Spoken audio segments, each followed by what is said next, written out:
Hi all. இன்னைக்கு நம்ம lunch series டே 1 தான் பார்க்க போகிறோம். ஆக்சுவலாக வானம் வந்துட்டு மூடிட்டுருக்கு, மழை வரப்போகுதுன்னு நினைக்கிறேன். எனக்கு இந்த டைமில் சாப்பிடணும்னு தோன்றது ரசம் ரைஸ் தான். அதுவும் 1 பாட் ரசம் ரைஸ். ஈஸியாக செஞ்சிடலாம். வாங்க போய் பார்க்கலாம். இப்போ நான் ஒரு ஆளுக்கு செய்கிற குவான்டிட்டி தான் சொல்கிறேன். ஒரே ஒரு தக்காளி எடுத்திருக்கேன். அதை வந்து குட்டி குட்டியாக கட் பண்ணிக்கிறேன். ரொம்ப சின்ன சின்னதாக தேவையில்லை, ஏன்னா குக்கரில் போட்டு விசில் தான் விட போகிறோம். அடுத்து வந்து ஒரு நெல்லிக்காய் சைஸ் வந்துட்டு புளி எடுத்திருக்கேன். அதை வந்து தண்ணி ஊற்றி ஊற வச்சுட்டேன். ஒரு 1/4 கப் மட்டும் சாப்பாட்டு அரிசி எடுத்திருக்கேன். அதுக்கப்புறம் வந்து 1/4 கப் துவரம்பருப்பு எடுத்திருக்கேன். நெக்ஸ்ட்டு வந்து அதையும் தண்ணி ஊற்றி ஊற வச்சுக்கிட்டேன். ஒரு 10 நிமிஷம் நம்ம இதை தண்ணி ஊற்றி ஊற வச்சுக்கலாம். குக்கரில் வந்து எண்ணெய் ஊற்றிக்கலாம் 1 ஸ்பூனு. அதுக்கப்புறம் வந்து கடுகு கொஞ்சம் போட்டுக்கலாம். கடுகு லைட்டாக பொரியட்டும். அதுக்கப்புறம் வந்து ஜீரகம் போட்டுக்கலாம். கொஞ்சம் வந்து கருவேப்பிலை போட்டுக்கலாம். அதுக்கப்புறம் வந்து 2 காஞ்ச மிளகா போட்டிருக்கேன்.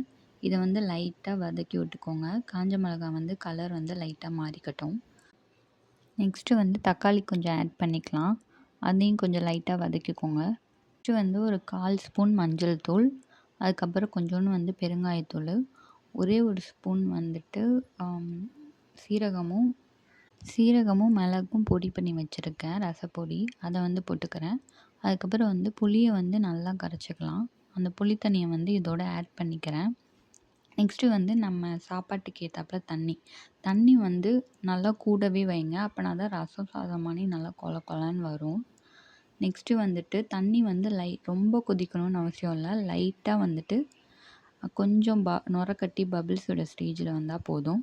அதுக்கப்புறம் வந்து ரைஸும் அந்த பருப்பும் வந்து போட்டுக்கிறேன் நான். அதுக்கப்புறம் லைட்டாக கிண்டி விட்டுக்கோங்க. கிண்டி விட்டு ஒரே ஒரு கொதி வந்தோடனே விசில் போட்டுக்கோங்க.